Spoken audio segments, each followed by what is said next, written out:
ਸਤਿਕਾਰਯੋਗ ਗੁਰੂ ਰੂਪ ਗੁਰੂ ਦੀ ਪਿਆਰੀ ਸਾਧ ਸੰਗਤ ਜੀ, ਜੈ ਲਖਦਾਤਾ ਪੀਰ ਦੀ, ਮੌਜ ਫਕੀਰ ਦੀ। ਆਪਣੀ ਡਿਊਟੀ ਸਮਝ ਕੇ ਰੋਜ਼ ਭਜਨ ਸਿਮਰਨ ਦਾ ਅਭਿਆਸ ਕਰਦੇ ਰਿਹਾ ਕਰੋ। ਮਨੁੱਖ ਜਨਮ ਦਾ ਪਹਿਲਾ ਫਰਜ਼ ਹੈਗਾ ਬੰਦਗੀ ਕਰਨਾ, ਭਗਤੀ ਕਰਨਾ, ਸਿਮਰਨ ਕਰਨਾ। ਇਸ ਲਈ ਰੋਜ਼ ਆਪਣੀ ਡਿਊਟੀ ਸਮਝ ਕੇ ਭਜਨ ਸਿਮਰਨ ਦਾ ਅਭਿਆਸ ਕਰਦੇ ਰਹੋ, ਸਿਮਰਨ ਕਰਦੇ ਰਹੋ, ਸਿਮਰਨ ਕਰਦੇ ਰਹੋ। ਇੱਕ ਸੇਠ ਬੜਾ ਹੀ ਦੁਖੀ ਸੀ। ਜਦੋਂ ਇਨਸਾਨ ਦੁਖੀ ਹੁੰਦਾ ਉਸ ਨੂੰ ਜਾਂ ਕੋਈ ਸੰਤ, ਮਹਾਂਪੁਰਸ਼, ਫਕੀਰ ਜਾਂ ਆਪਣਾ ਗੁਰੂ ਯਾਦ ਆਉਂਦਾ ਆ। ਤੇ ਸੇਠ ਬਹੁਤ ਪਰੇਸ਼ਾਨ ਸੀ, ਕਾਰੋਬਾਰ 'ਚ ਘਾਟਾ ਪੈਣ ਲੱਗ ਗਿਆ। ਉਹਦੀ ਔਲਾਦ ਮਾੜੀ ਨਿਕਲ ਗਈ। ਔਲਾਦ ਤੋਂ ਬਹੁਤ ਪਰੇਸ਼ਾਨ ਸੀ ਉਹ। ਆਪਣੇ ਔਲਾਦ ਨੇ ਉਹਦਾ ਕਾਫੀ ਨੁਕਸਾਨ ਕਰ ਦਿੱਤਾ, ਜਿਸ ਕਾਰਨ ਉਹ ਸੇਠ ਪਰੇਸ਼ਾਨ ਬਹੁਤ ਰਹਿਣ ਲੱਗ ਗਿਆ।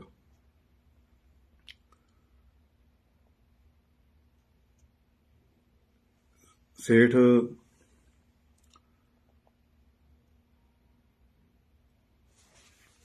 ਜਦੋਂ ਪਰੇਸ਼ਾਨ ਰਹਿਣ ਲੱਗ ਗਿਆ ਤਾਂ ਉਸ ਨੂੰ ਆਪਣੇ ਗੁਰੂ ਦੀ ਯਾਦ ਆਈ।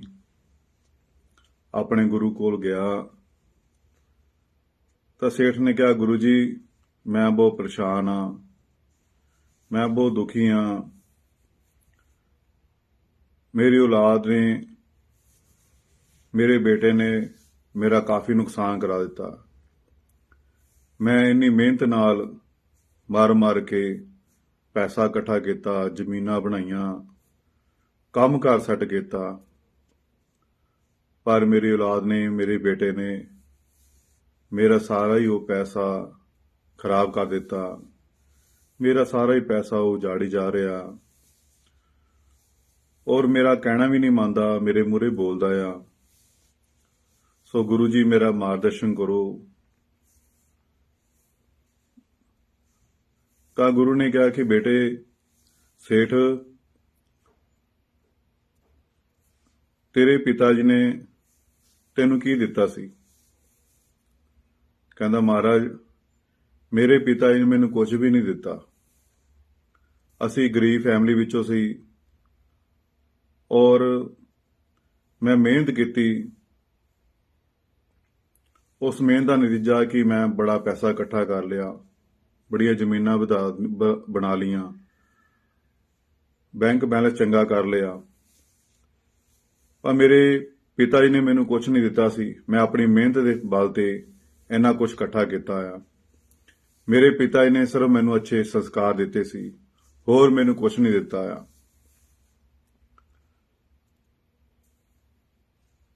ਤੇ ਗੁਰੂ ਜੀ ਨੇ ਕਿਹਾ ਕਿ ਸੇਠ, ਤੂੰ ਪੈਸੇ ਦੀ ਦੌੜ ਦੇ ਵਿੱਚ, ਪੈਸਾ ਇਕੱਠਾ ਕਰਨ ਦੇ ਵਿੱਚ ਤੂੰ ਆਪਣੇ ਬੱਚੇ ਨੂੰ ਸੰਸਕਾਰ ਦੇਣਾ ਭੁੱਲ ਗਿਆ, ਜਿਹੜੀ ਤੇਰੀ ਸਭ ਤੋਂ ਵੱਡੀ ਗਲਤੀ ਆ। ਜਿਸ ਤਰ੍ਹਾਂ ਤੇਰੇ ਮਾਂ-ਬਾਪ ਗਰੀਬ ਸੀ, ਤੈਨੂੰ ਅੱਛੇ ਸੰਸਕਾਰ ਦਿੱਤੇ, ਔਰ ਤੂੰ ਮਿਹਨਤ ਕਰਕੇ ਅੱਜ ਇੰਨਾ ਪੈਸਾ, ਇੰਨਾ ਧਨ ਦੌਲਤ ਇਕੱਠਾ ਕੀਤਾ ਆ। ਪਰ ਤੂੰ ਉਸ ਗਰੀਬੀ ਦੇ ਵਿੱਚ ਜੋ ਤੂੰ ਸਮਾਂ ਬਤੀਤ ਕੀਤਾ, ਤੇਰੇ ਮਨ ਵਿੱਚ ਖਿਆਲ ਆਇਆ ਕਿ ਮੈਂ ਆਪਣੇ ਬੱਚਿਆਂ ਨੂੰ ਗਰੀਬ ਨਾ ਰਹਿਣ ਦੇਵਾਂ, ਮੇਰੇ ਬੱਚਿਆਂ ਨੂੰ ਨੌਕਰੀ ਨਾ ਕਰਨੀ ਪਵੇ, ਮੇਰੇ ਬੱਚਿਆਂ ਨੂੰ ਕਿਸੇ ਅੱਗੇ ਹੱਥ ਨਾ ਅੱਡਣਾ ਪਵੇ, ਮੇਰੇ ਬੱਚਿਆਂ ਨੂੰ ਕਿਸੇ ਨੀਚੇ ਕੰਮ ਨਾ ਕਰਨਾ ਪਵੇ। ਤਾਂ ਇਸ ਕਰਕੇ ਤੂੰ ਰਾਤ ਦਿਨ ਮਿਹਨਤ ਕਰਦਾ ਰਿਹਾ ਕਿ ਮੈਂ ਗਰੀਬੀ ਕੱਟੀ ਆ, ਮੇਰੇ ਬੱਚੇ ਗਰੀਬੀ ਨਾ ਕੱਟਣ। ਪਰ ਆਪਣੇ ਬੱਚਿਆਂ ਨੂੰ ਐਸ਼ੋ ਆਰਾਮ ਦੇਣ ਦੀ ਖਾਤਰ ਤੂੰ ਪੈਸਾ ਹੀ ਇਕੱਠਾ ਕਰਦਾ ਰਹਿ ਗਿਆ। ਉਹਦੇ ਵਿੱਚ ਤੂੰ ਆਪਣੇ ਬੱਚਿਆਂ ਨੂੰ ਸੰਸਕਾਰ ਦੇਣਾ ਭੁੱਲ ਗਿਆ।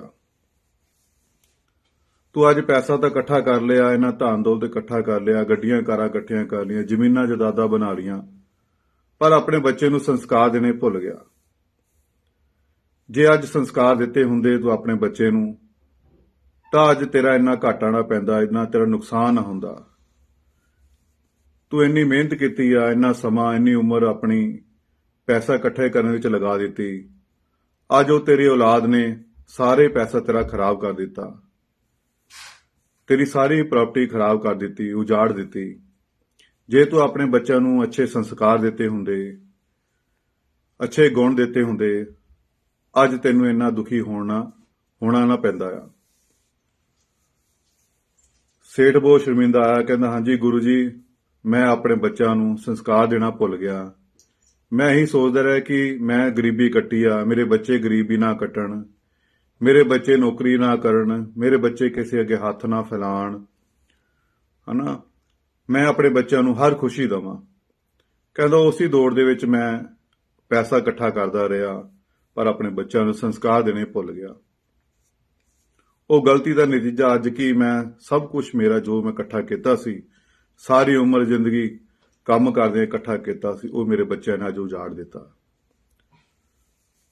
ਸੋ ਇਸੇ ਤਰ੍ਹਾਂ ਮੇਰੀ ਮੇਰੇ ਗੁਰੂ ਦੀ ਪਿਆਰੀ ਸਾਧ ਸੰਗਤ ਜੀ, ਆਪ ਸਭ ਦੇ ਚਰਨਾਂ 'ਚ ਮੇਰੀ ਇਹੀ ਬੇਨਤੀ ਆ ਕਿ ਤੁਸੀਂ ਵੀ ਆਪਣੇ ਬੱਚਿਆਂ ਨੂੰ ਅੱਛੇ ਸੰਸਕਾਰ ਦਿਓ।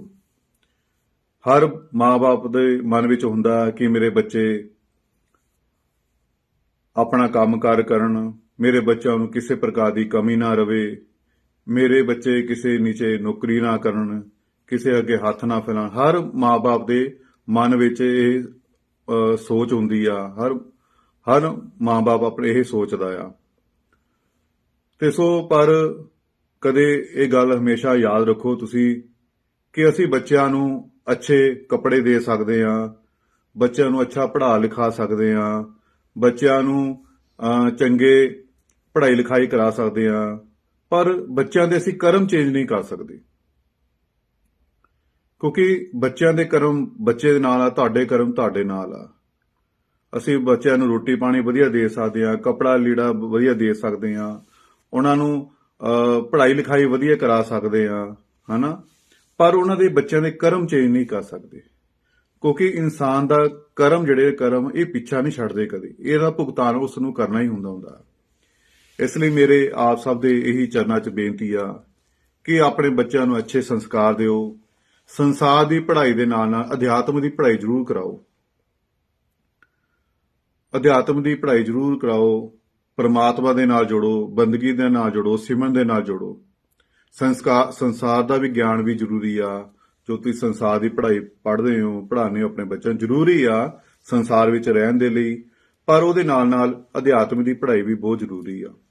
ਜੇ ਤੁਸੀਂ ਬਚਪਨ ਵਿੱਚ ਹੀ ਆਪਣੇ ਬੱਚਿਆਂ ਨੂੰ ਪਰਮਾਤਮਾ ਦੇ ਨਾਲ ਜੋੜੋਗੇ ਤਾਂ ਹੌਲੀ ਹੌਲੀ ਪਰਮਾਤਮਾ ਦੀ ਭਗਤੀ ਦੇ ਵਿੱਚ, ਪਰਮਾਤਮਾ ਦੇ ਸਿਮਰਨ ਦੇ ਵਿੱਚ ਇਹੋ ਜਿਹੀ ਤਾਕਤ ਆ ਕਿ ਉਹ ਵੱਡੇ ਵੱਡੇ ਕਰਮਾਂ ਨੂੰ ਕੱਟ ਸਕਦੀ ਆ, ਉਹ ਵੱਡੇ ਵੱਡੇ ਕਰਮਾਂ ਨੂੰ ਸੂਲੀ ਤੋਂ ਸੂਲ ਬਣਾ ਸਕਦੀ ਆ, ਬੜੇ ਬੜੇ ਦੁੱਖਾਂ ਨੂੰ ਛੋਟੇ ਕਰ ਸਕਦੀ ਆ।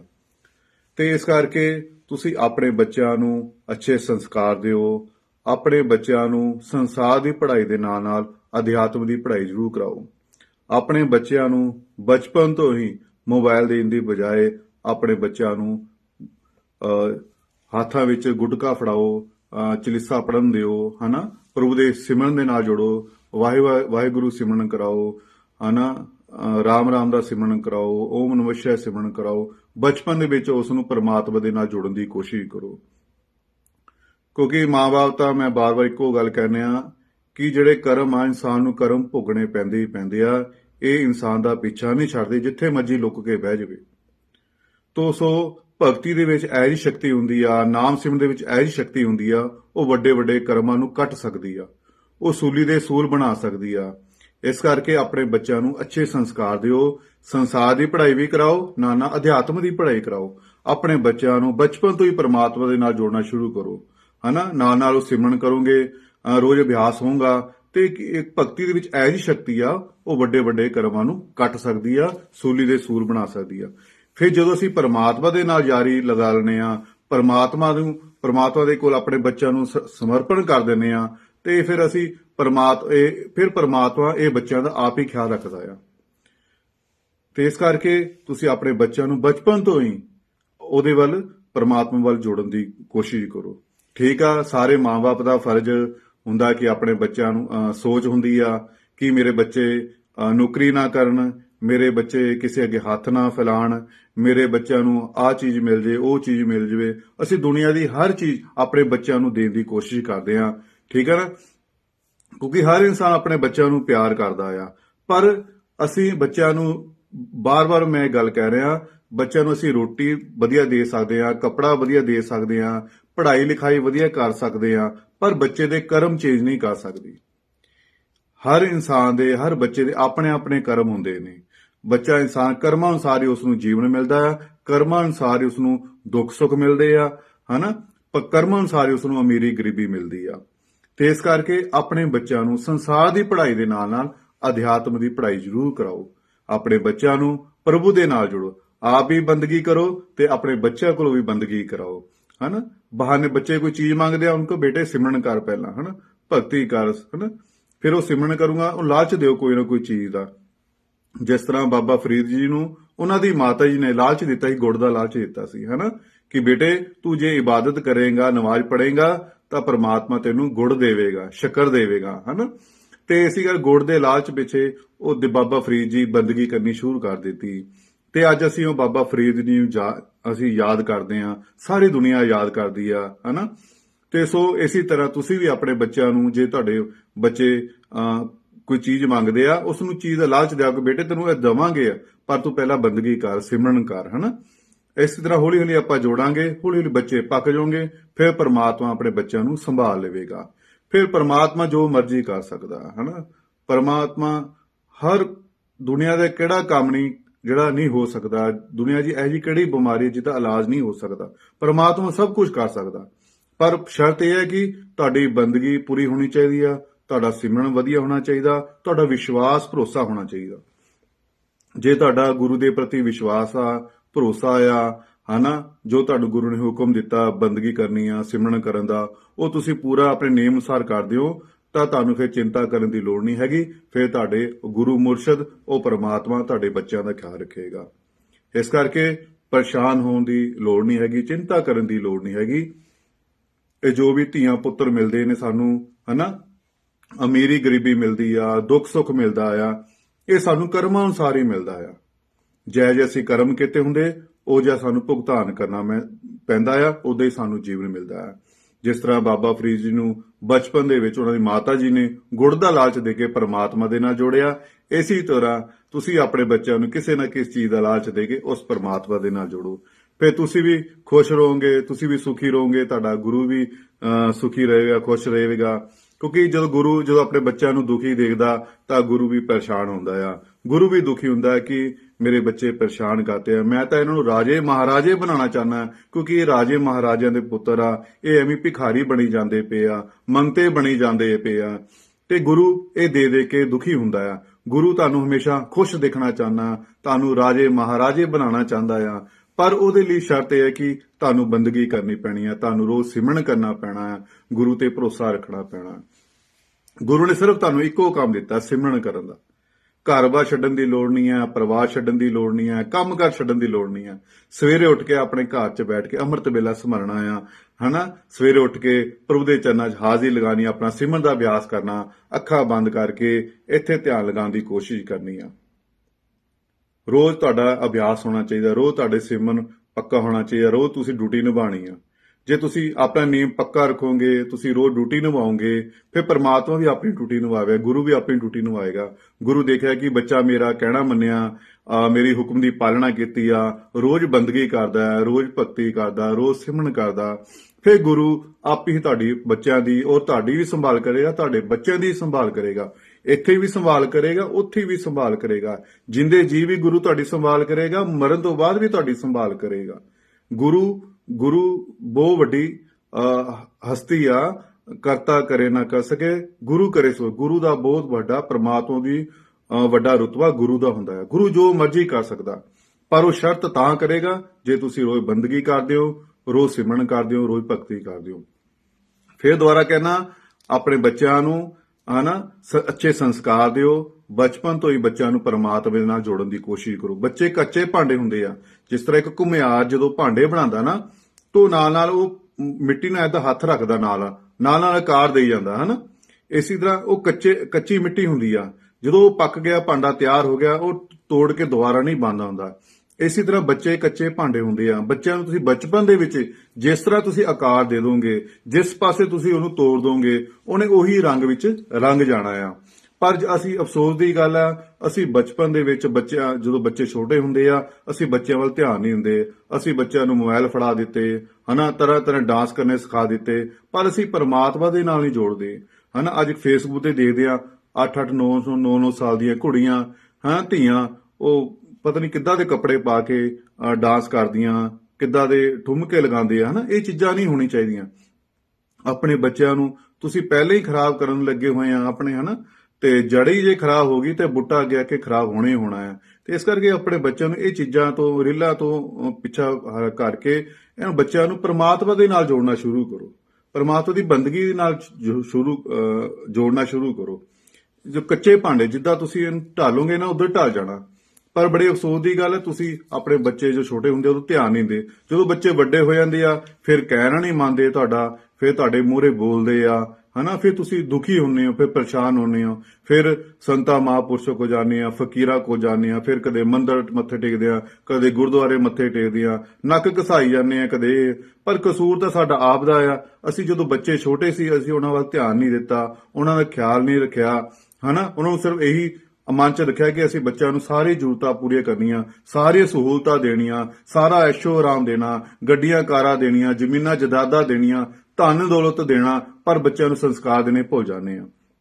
ਜਦੋਂ ਬੱਚੇ ਵੱਡੇ ਹੋ ਜਾਂਦੇ ਆ ਫਿਰ ਸਾਡੇ ਮੂਹਰੇ ਬੋਲਦੇ ਆ, ਸਾਡੇ ਕਹਿਣਾ ਨਹੀਂ ਮੰਨਦੇ, ਫਿਰ ਮਾਂ-ਬਾਪ ਦੁਖੀ ਹੁੰਦੇ ਆ, ਪਰੇਸ਼ਾਨ ਹੁੰਦੇ ਆ, ਫਿਰ ਬਾਬਿਆਂ ਕੋਲ ਜਾਂਦੇ ਆ, ਸੰਤਾਂ ਮਹਾਂਪੁਰਸ਼ਾਂ ਕੋਲ ਜਾਂਦੇ ਆ, ਫਕੀਰਾਂ ਕੋਲ ਜਾਂਦੇ ਆ ਕਿ ਮੇਰੇ ਬੱਚੇ ਸਾਡਾ ਕਹਿਣਾ ਨਹੀਂ ਮੰਨਦੇ, ਬਾਬਾ ਜੀ ਤੁਸੀਂ ਕਿਰਪਾ ਕਰੋ, ਮੇਰੇ ਬੱਚਿਆਂ ਨੂੰ ਠੀਕ ਕਰੋ, ਮੈਂ ਆਹ ਕਰੂੰਗੀ, ਮੇਰੇ ਬੱਚਿਆਂ ਨੂੰ ਠੀਕ ਕਰੋ। ਬਾਬਾ ਉੱਥੇ ਕੀ ਕਰੇ, ਸੰਤ ਮਹਾਂ ਫਕੀਰ ਉੱਥੇ ਕੀ ਕਰੇ। ਜ਼ਿੰਦਗੀ ਦੇ 20-22 ਸਾਲ ਤਾਂ ਤੁਹਾਡੇ ਕੋਲ ਪਲਿਆ ਬੱਚਾ ਵੱਡਾ ਹੋਇਆ ਹਨਾ, ਤੁਸੀਂ ਉਦੋਂ ਉਹਨੂੰ ਸੰਭਾਲ ਨਹੀਂ ਸਕੇ, ਉਹਦੀ ਕੇਅਰ ਨਹੀਂ ਕਰ ਸਕੇ, ਤਾਂ ਜਦੋਂ ਪੱਕ ਗਿਆ, ਪੱਕ ਕੇ ਤਿਆਰ ਹੋ ਗਿਆ, ਵੱਡਾ ਬੱਚਾ ਹੋ ਗਿਆ ਹਨਾ, ਫਿਰ ਤੁਸੀਂ ਕਹਿੰਦੇ ਕਿ ਬਾਬਾ ਜੀ ਤੁਸੀਂ ਠੀਕ ਕਰੋ ਹਨਾ। ਸਾਰੇ 24-24 ਘੰਟੇ ਤੁਹਾਡੇ ਕੋਲ ਤੁਹਾਡੇ ਬੱਚੇ ਰਹਿੰਦੇ ਆ, ਤੁਸੀਂ ਨਹੀਂ ਸੁਧਾਰ ਸਕੇ ਤੇ ਅਗਲਾ ਫਕੀਰ ਸੰਤ ਮਹਾਂਪੁਰਸ਼ ਕੀ ਸੁਧਾਰੇਗਾ ਉਸ ਨੂੰ। ਫਿਰ ਅਸੀਂ ਬਾਬਿਆਂ ਤੇ ਸੰਤਾਂ ਮਹਾਂਪੁਰਸ਼ਾਂ ਛੱਡ ਦਿੰਦੇ ਆ ਕਿ ਸਾਡੇ ਬੱਚਿਆਂ ਨੂੰ ਸੁਧਾਰੋ। ਉਹ ਕਿੱਦਾਂ ਸੁਧਾਰਨਗੇ ਬੱਚੇ? ਕਸੂਰ ਤਾਂ ਸਾਡਾ ਆਪ ਦਾ ਆ ਹਨਾ। ਗਲਤੀਆਂ ਤਾਂ ਅਸੀਂ ਆਪ ਕੀਤੀਆਂ, ਆਪਣੇ ਬੱਚਿਆਂ ਨੂੰ ਛੋਟੇ ਹੁੰਦੇ ਨਹੀਂ ਸੰਭਾਲਿਆ, ਸੰਸਕਾਰ ਅੱਛੇ ਨਹੀਂ ਦਿੱਤੇ ਹਨਾ। ਅਸੀਂ ਤਾਂ ਸਿਰਫ ਉਹਨਾਂ ਨੂੰ ਐਸ਼ੋ ਆਰਾਮ ਦੇਣ ਤੇ ਵਿੱਚ ਲੱਗ ਗਏ, ਪਰ ਸੰਸਕਾਰ ਦੇਣੇ ਭੁੱਲ ਗਏ, ਪਰਮਾਤਮਾ ਦੇ ਨਾਲ ਜੋੜਨਾ ਭੁੱਲ ਗਏ। ਇਸ ਕਰਕੇ ਅਸੀਂ ਦੁਖੀ ਰਹਿੰਦੇ ਹਨਾ। ਤੇ ਇਸ ਕਰਕੇ ਆਪਣੇ ਬੱਚਿਆਂ ਨੂੰ ਅੱਛੇ ਸੰਸਕਾਰ ਦਿਓ, ਸੰਸਾਰ ਦੀ ਪੜ੍ਹਾਈ ਕਰਾਓ, ਨਾਲ ਨਾਲ ਅਧਿਆਤਮ ਦੀ ਪੜ੍ਹਾਈ ਵੀ ਜ਼ਰੂਰ ਕਰਾਓ, ਠੀਕ ਆ। ਔਰ ਬੱਚਿਆਂ ਨੂੰ ਆਪਣੇ ਨੂੰ ਪਰਮਾਤਮਾ ਦੇ ਨਾਲ ਜੋੜਨ ਦੀ ਕੋਸ਼ਿਸ਼ ਕਰੋ। ਆਪ ਵੀ ਬੰਦਗੀ ਕਰੋ, ਆਪਣੇ ਬੱਚਿਆਂ ਤੋਂ ਵੀ ਬੰਦਗੀ ਕਰਾਓ। ਚਿੰਤਾ ਕਰਨ ਦੀ ਲੋੜ ਨਹੀਂ ਹੈਗੀ। ਹਰ ਇਨਸਾਨ ਦੇ ਆਪਣੇ ਕਰਮ, ਆਪਣੇ ਆਪਣੇ ਕਰਮ ਹੁੰਦੇ ਆ, ਠੀਕ ਆ ਨਾ। ਇੱਕ ਮਾਂ-ਬਾਪ ਦੀ 2 ਧੀਆਂ ਹਨਾ, ਇੱਕ ਧੀ ਬਾਜੇ ਗਾਜਿਆਂ ਨਾਲ ਪੈਸਾ ਚੰਗਾ ਲੈ ਉਹਨੇ ਵਿਆਹ ਕਰਕੇ ਸਹੁਰੇ ਘਰ ਭੇਜ ਦਿੱਤਾ ਹਨਾ, ਤੇ ਉਹ ਦੁਖੀ ਆ। ਇੱਕ ਕੁੜੀ ਉਸਨੇ ਧੀ ਨੂੰ ਚੁੰਨੀ ਚੜਾ ਕੇ ਭੇਜ ਦਿੱਤਾ, ਉਹ ਸੁਖੀ ਆ ਹਨਾ। ਇਹ ਹਰ ਬੱਚੇ ਦੇ ਆਪਣੇ ਆਪਣੇ ਕਰਮ ਹੁੰਦੇ ਆ। ਇਹ ਨਾ ਸੋਚਿਆ ਕਰੋ ਕਿ ਤੁਸੀਂ ਜੋ ਕਹੋਗੇ ਉਦਾਂ ਹੀ ਹੋ ਜਾਏਗਾ, ਏਦਾਂ ਕੁਝ ਵੀ ਹੋਣ ਵਾਲਾ ਨਹੀਂ ਹੈਗਾ, ਕਿਉਂਕਿ ਕਰਮ ਇਨਸਾਨ ਦਾ ਪਿੱਛਾ ਨਹੀਂ ਛੱਡਦੇ। ਇਸ ਕਰਕੇ ਗੁਰੂ ਮਹਾਰਾਜ ਕਹਿੰਦੇ ਕਿ ਬੇਟੇ ਅੱਛੇ ਕਰਮ ਕਰੋ। ਪਿਛਲੇ ਜੋ ਕਰਮ ਕੀਤੇ, ਪਿਛਲੇ ਜਨਮ ਦੇ ਤੁਸੀਂ ਕਰਮ ਕੀਤੇ ਆ, ਉਸ ਜਨਮ ਅਨੁਸਾਰ ਤੁਹਾਨੂੰ ਇਹ ਜੀਵਨ ਮਿਲਿਆ ਆ। ਪਰ ਅੱਗੇ ਜਿਹੜਾ ਸਮਾਂ ਇਹ ਤੁਸੀਂ ਸੰਭਾਲ ਸਕਦੇ ਹੋ, ਆਪਣਾ ਆਉਣ ਵਾਲਾ ਸਮਾਂ ਤੁਸੀਂ ਉਸ ਨੂੰ ਬਦਲ ਸਕਦੇ ਹੋ। ਇਹ ਸਭ ਤੁਹਾਡੇ ਹੱਥ ਵਿੱਚ ਆ। ਇਸ ਨੂੰ ਗੁਰੂ ਨੂੰ ਦੋਸ਼ ਨਹੀਂ ਦੇਣਾ, ਪਰਮਾਤਮਾ ਨੂੰ ਦੋਸ਼ ਨਹੀਂ ਦੇਣਾ, ਕਿਸੇ ਦਾ ਗਿਲਾ ਸ਼ਿਕਵਾ ਨਹੀਂ ਕਰਨਾ। ਕਸੂਰ ਤੁਹਾਡਾ ਹੀ ਆ। ਅਗਲਾ ਸੰਭਾਲਣਾ ਆ, ਉਸ ਨੂੰ ਅੱਛੇ ਪਾਸੇ ਲਾਣਾ ਆ, ਇਹ ਵੀ ਤੁਹਾਡੇ ਹੱਥ ਆ। ਉਹਨੂੰ ਵਿਗਾੜਨਾ ਇਹ ਵੀ ਤੁਹਾਡੇ ਆਪ ਦੇ ਹੱਥ ਆ। ਗੁਰੂ ਤਾਂ ਤੁਹਾਡਾ ਮਾਰਗਦਰਸ਼ਕ ਆ। ਗੁਰੂ ਤੁਹਾਨੂੰ ਰਸਤਾ ਦਿਖਾ ਰਿਹਾ ਕਿ ਬੇਟੇ ਆ ਸਿੱਧਾ ਰਸਤਾ ਆ, ਅੱਛੇ ਕਰਮ ਕਰੋ, ਸਭ ਨਾਲ ਪਿਆਰ ਕਰੋ, ਸਭ ਦਾ ਸਤਿਕਾਰ ਕਰੋ, ਕਿਸੇ ਦਾ ਪੈਸਾ ਨਾ ਮਾਰੋ, ਕਿਸੇ ਦਾ ਹੱਕ ਨਾ ਮਾਰੋ ਹਨਾ। ਔਰ ਭਗਤੀ ਰੋਜ਼ ਕਰੋ, ਸਿਮਰਨ ਰੋਜ਼ ਕਰੋ। ਗੁਰੂ ਤਾਂ ਹਮੇਸ਼ਾ ਤੁਹਾਨੂੰ ਸਹੀ ਰਾਸਤੇ ਲਾਣਾ, ਪਰ ਅਸੀਂ ਉਹੀ ਗਲਤ ਰਾਸਤੇ ਮੁੜ ਜਾਂਦੇ ਹਾਂ, ਇੱਕ ਸੱਜੇ ਖੱਬੇ ਸ਼ਾਰਟਕਟ ਰਾਸਤੇ ਲੱਭਦੇ ਹਾਂ, ਜੋ ਕੱਲ ਨੂੰ ਜਾ ਕੇ ਦੁੱਖ ਦਾ ਕਾਰਨ ਬਣਦਾ ਹੈ। ਇਸ ਕਰਕੇ ਮੇਰੀ ਇਹੀ ਆਪ ਦੇ ਚਰਨਾਂ ਹੱਥ ਜੋੜ ਕੇ ਬੇਨਤੀ ਆ ਕਿ ਸਾਰਿਆਂ ਨਾਲ ਪ੍ਰੇਮ ਕਰੋ, ਇੱਕ ਦੂਜੇ ਦਾ ਸਤਿਕਾਰ ਕਰੋ, ਇੱਕ ਦੂਜੇ ਦੀ ਸਹਾਇਤਾ ਕਰਨ ਦੀ ਕੋਸ਼ਿਸ਼ ਕਰੋ, ਕਿਸੇ ਦਾ ਹੱਕ ਨਾ ਮਾਰੋ, ਕਿਸੇ ਦਾ ਦੇਣਾ ਉਹ ਦੇ ਦਿਓ, ਕਿਸੇ ਕੋਲ ਲੈਣਾ ਉਹ ਟਾਈਮ ਸਿਰ ਲੈ ਲਓ ਹਨਾ। ਤੇ ਆਪਣੇ ਬੱਚਿਆਂ ਨੂੰ ਅੱਛੇ ਸੰਸਕਾਰ ਕਰੋ, ਆਪ ਵੀ ਭਗਤੀ ਕਰੋ, ਆਪਣੇ ਬੱਚਿਆਂ ਤੋਂ ਵੀ ਭਗਤੀ ਕਰਾਓ। ਆਪ ਵੀ ਪ੍ਰਭੂ ਨਾਲ ਜੁੜੇ ਰਹੋ, ਆਪਣੇ ਬੱਚਿਆਂ ਨੂੰ ਵੀ ਪ੍ਰਭੂ ਨਾਲ ਜੁੜੇ। ਸ਼ੁਰੂਆਤ ਤਾਂ ਘਰ ਤੋਂ ਹੀ ਹੋਣੀ ਆ। ਪਹਿਲਾ ਸਕੂਲ ਬੱਚੇ ਦਾ ਘਰ ਹੀ ਹੁੰਦਾ, ਪਰਿਵਾਰ ਹੀ ਹੁੰਦਾ। ਜੋ ਵੀ ਕੁਝ ਉਹਨੇ ਸਿੱਖਣਾ ਘਰ ਵਿੱਚੋਂ ਹੀ ਸਿੱਖਣਾ ਹੈਗਾ, ਆਪਣੇ ਮਾਤਾ ਪਿਤਾ ਕੋਲ ਸਿੱਖਣਾ। ਜਿੱਦਾਂ ਤੁਸੀਂ ਕਰਮ ਕਰੋਗੇ, ਤੁਹਾਡੇ ਵੱਲ ਦੇਖ ਕੇ ਤੁਹਾਡੇ ਬੱਚੇ ਵੀ ਤੁਹਾਡੇ ਕਰਮ ਕਰਨਗੇ। ਇਸ ਲਈ ਆਪਣੇ ਆਪ ਨੂੰ ਬਦਲਣਾ ਸਿੱਖੋ। ਜਦ ਤੁਸੀਂ ਆਪਣੇ ਆਪ ਨੂੰ ਬਦਲੋਗੇ, ਫਿਰ ਸਾਹਮਣੇ ਵਾਲੇ ਬੰਦੇ ਨੂੰ ਅਸੀਂ ਬਦਲ ਸਕਦੇ ਹਾਂ। ਪਰ ਅਫਸੋਸ ਦੀ ਗੱਲ, ਅਸੀਂ ਆਪਣੇ ਆਪ ਨੂੰ ਨਹੀਂ ਬਦਲਦੇ, ਦੂਜੇ ਨੂੰ ਬਦਲਣ ਦੀ ਕੋਸ਼ਿਸ਼ ਕਰਦੇ ਹਾਂ। ਦੂਜਾ ਤਾਂ ਬਦਲੇਗਾ ਜੇ ਅਸੀਂ ਆਪ ਬਦਲਾਂਗੇ।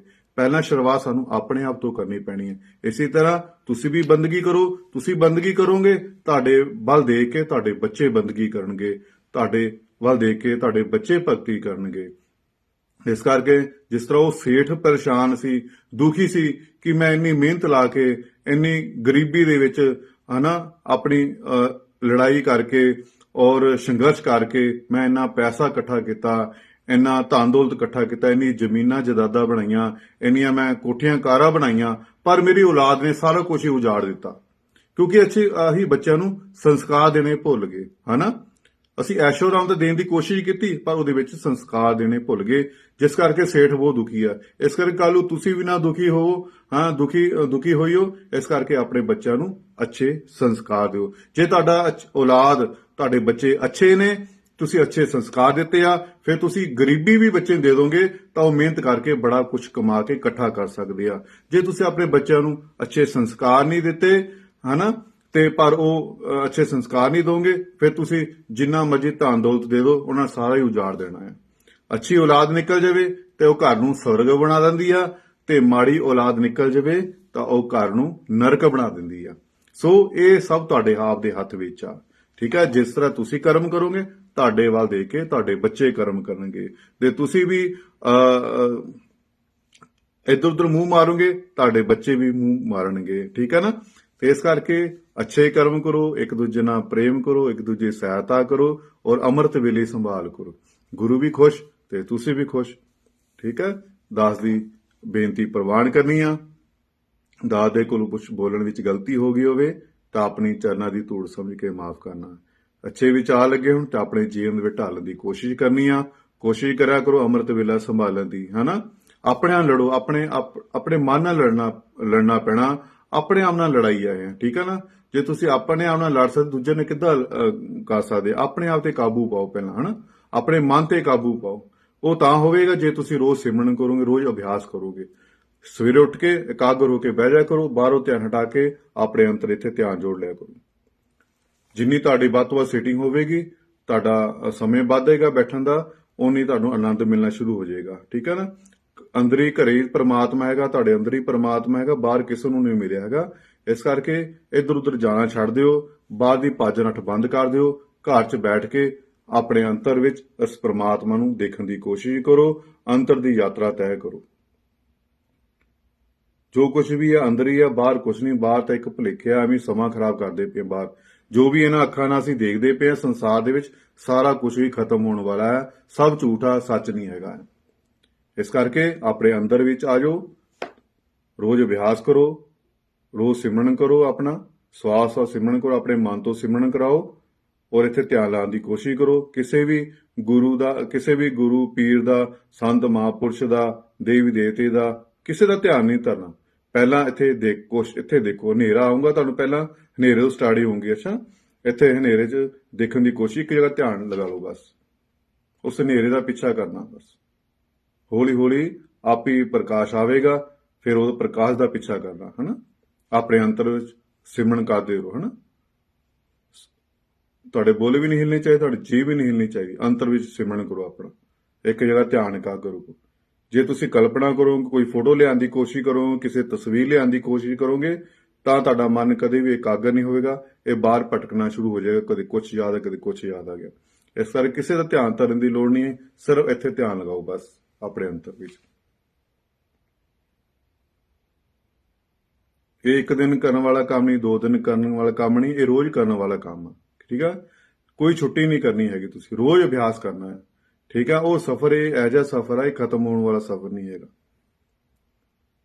ਇਹ 2-4 ਦਿਨ, ਮਹੀਨੇ, ਸਾਲ ਕੰਮ ਕਰਨ ਵਾਲਾ ਕੰਮ ਨਹੀਂ, ਇਹ ਰੋਜ਼ ਕਰਨ ਵਾਲਾ ਕੰਮ। ਜਿਸ ਤਰ੍ਹਾਂ ਤੁਸੀਂ ਰੋਟੀ ਰੋਜ਼ ਖਾਂਦੇ ਹੋ, ਨਹਾਣੇ ਧੋਣੇ ਰੋਜ਼ ਕੰਮਕਾਰ ਕਰਦੇ ਹੋ, ਇਸੇ ਤਰ੍ਹਾਂ ਬੰਦਗੀ ਵੀ ਰੋਜ਼ ਕਰਨ ਵਾਲਾ ਕੰਮ ਆ, ਸਿਮਰਨ ਵੀ ਰੋਜ਼ ਕਰਨ ਵਾਲਾ ਕੰਮ ਆ। ਇਸ ਲਈ ਆਪਣੇ ਦਿਨ ਦੀ ਸ਼ੁਰੂਆਤ ਪਰਮਾਤਮਾ ਦੇ ਨਾਮ ਤੋਂ ਕਰਿਆ ਕਰੋ। ਬਸ ਆਪਣੇ ਅੰਤਰ ਵਿੱਚ ਧਿਆਨ ਜੋੜ ਲਓ, ਆਪਣਾ ਸਿਮਰਨ ਕਰਦੇ ਰਹੋ, ਆਪ ਕਰੋ, ਆਪਣੇ ਬੱਚਿਆਂ ਨੂੰ ਨਾਲ ਬਿਠਾਇਆ ਕਰੋ। ਠੀਕ ਹੈ, ਬੱਚੇ ਤੁਹਾਡੇ ਕੱਚੇ ਭਾਂਡੇ ਨੇ, ਛੋਟੇ ਨੇ, ਜਿਸ ਤਰ੍ਹਾਂ ਤੁਸੀਂ ਉਹਨੂੰ ਆਕਾਰ ਦਿਓਗੇ ਉੱਦਾਂ ਦਾ ਆਕਾਰ ਉਹਨੂੰ ਮਿਲ ਜਾਏਗਾ, ਹਨਾ। ਬੱਚੇ ਪ੍ਰਭੂ ਨਾਲ ਜੁੜ ਜਾਣਗੇ।